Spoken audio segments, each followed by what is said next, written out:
Kemana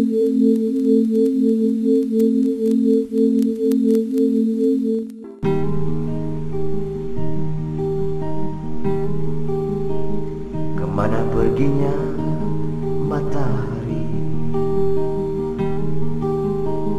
pemberi cahaya bagi kekelaman. Indonesia adalah negara yang kaya dengan sumber daya agraria. Mayoritas rakyatnya hidup dan bergantung dari pengelolaan tanah dan pemanfaatan sumber daya tersebut. Kekayaan itu bila dikelola dengan baik, mestinya dapat menjamin kesejahteraan dan kemakmuran rakyatnya. Kenyataannya, rakyat Indonesia bagaikan ayam mati di lumbung padi. Kemiskinan masih menghantui sebagian besar rakyat, khususnya kaum tani yang hidup di pedesaan. Kondisi ini lahir sebagai akibat penerapan pengelolaan negara dengan model developmentalisme sejak rezim Soeharto berkuasa pada akhir tahun 1960 yang mengedepankan pertumbuhan ekonomi dengan sektor industri sebagai tulang punggungnya.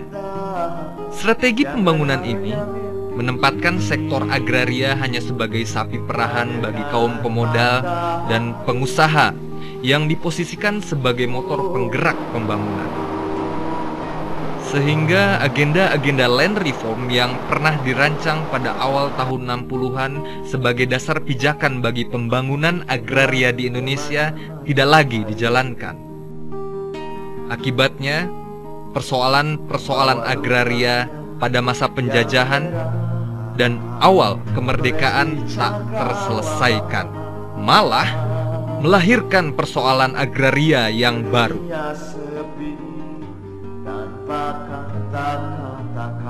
Konstelasi ini tak lepas dari campur tangan kepentingan ekonomi dan politik internasional atas sumber daya dan potensi pasar yang dimiliki Indonesia melalui bentuk intervensi berupa model pengembangan sumber daya dan program kebijakan Land Administration Project yang didanai oleh Bank Dunia misalnya, mengakomodasi pemilik modal asing terhadap kepemilikan tanah sehingga petani lambat laun tersingkirkan dari tanah yang sebelumnya menjadi milik mereka. Contoh lain, program Revolusi Hijau yang menjadikan Indonesia sebagai pasar empuk konsumen teknologi pertanian yang dianggap modern, mempercepat musnahnya teknologi pertanian lokal, melambungkan biaya bertani hingga tak masuk akal dan jelas menyebabkan polusi yang menghancurkan lingkungan.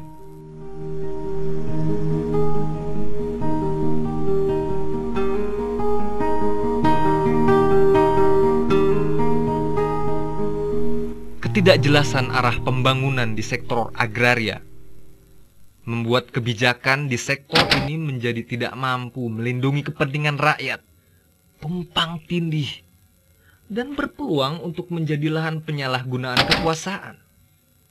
Kesenjangan akses dan aset atas sumber daya agraria melahirkan ketimpangan penguasaan tanah. Bahkan banyaknya petani tak bertanah di Indonesia. Penyalahgunaan kekuasaan tampak dari modus-modus pengambil alihan tanah rakyat secara paksa. Kondisi ini berhimpitan dengan praktek politik otoritarian yang sekaligus hegemonik dan represif sebagai wujud ekses lain dari pengelolaan negara dengan model developmentalisme yang dijalankan oleh Soeharto. Atas nama stabilitas, pendekatan keamanan membentuk situasi yang membelenggu hak sipil dan politik berupa pembatasan pembebasan berorganisasi dan menyatakan pendapat.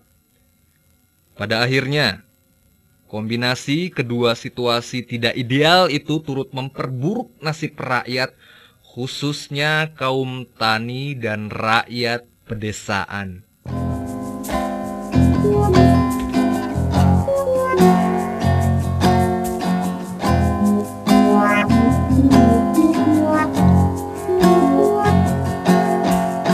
Kemiskinan dan terampasnya hak politik rakyat bukannya tidak memunculkan perlawanan. Perlawanan sporadis muncul di beberapa tempat sebagai usaha merebut kembali hak-hak ekonomi, sosial, dan politik mereka. Perlawanan rakyat ini tentu saja mengancam kepentingan penguasa dan pengusaha. Berbagai upaya represi dalam bentuk teror, tindak kekerasan, penangkapan, penahanan, stigmatisasi, dan lainnya kemudian diambil dengan meminjam tangan aparat birokrasi dan keamanan. Upaya rakyat ini mengalami jatuh bangun, namun tidak pernah sungguh-sungguh padam. Berbagai kelompok organisasi rakyat, organisasi massa, lembaga swadaya masyarakat berupaya menggalang kekuatan untuk merebut kembali hak rakyat. Di sektor agraria, sejak akhir tahun 80-an, keberanian rakyat untuk merebut hak mereka semakin meluas. Reclaiming atas tanah rakyat yang sebelumnya dikuasai penguasa dan pengusaha maupun okupasi atas tanah-tanah yang terlantar dan tidak jelas penguasaannya dilakukan di mana-mana. Upaya ini berkembang dan membentuk bangunan jaringan gerakan yang memperjuangkan reforma agraria di Indonesia. Jaringan ini kemudian mendorong terbentuknya organisasi atau serikat-serikat tani maupun jaringan supporting sistem gerakan di mana LSM banyak memainkan perannya.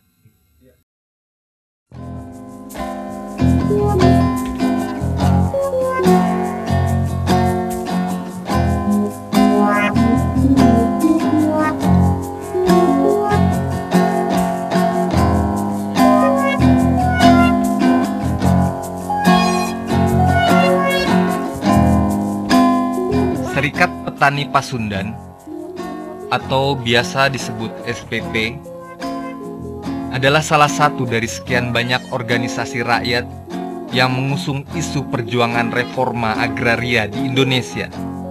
Didirikan di Garut, Jawa Barat pada tanggal 24 Januari tahun 2000. SPP beranggotakan tidak kurang dari 50 kelompok rakyat yang terlibat konflik agraria di 3 kabupaten, yaitu Garut, Tasikmalaya, dan Ciamis. Meskipun demikian, keberadaan SPP tidak dapat dilepaskan dari sejarah dan dinamika gerakan agraria di masa-masa sebelumnya. Meskipun basis utama keanggotaan SPP adalah rakyat yang terlibat konflik, dengan isu sentralnya adalah memperjuangkan dilaksanakannya reforma agraria di Indonesia. Kelahiran SPP, seperti juga berbagai gerakan pro-demokrasi lainnya, juga merupakan reaksi dari sistem politik otoritarian yang diterapkan oleh penguasa.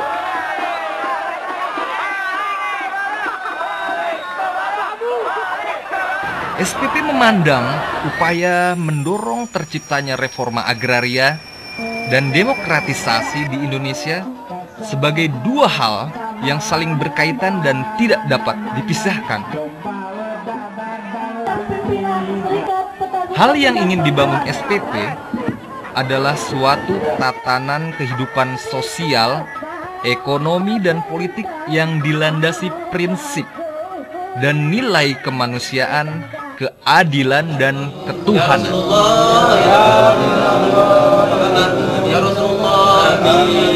Dalam upaya mencapai misi dan visi SPP, sejak kelahirannya telah menempuh berbagai upaya, baik yang tertuang dalam bentuk program maupun upaya sporadis atau bahkan reaktif. Namun secara garis besar, berbagai upaya tersebut dapat dikelompokkan. Pertama, penguatan organisasi.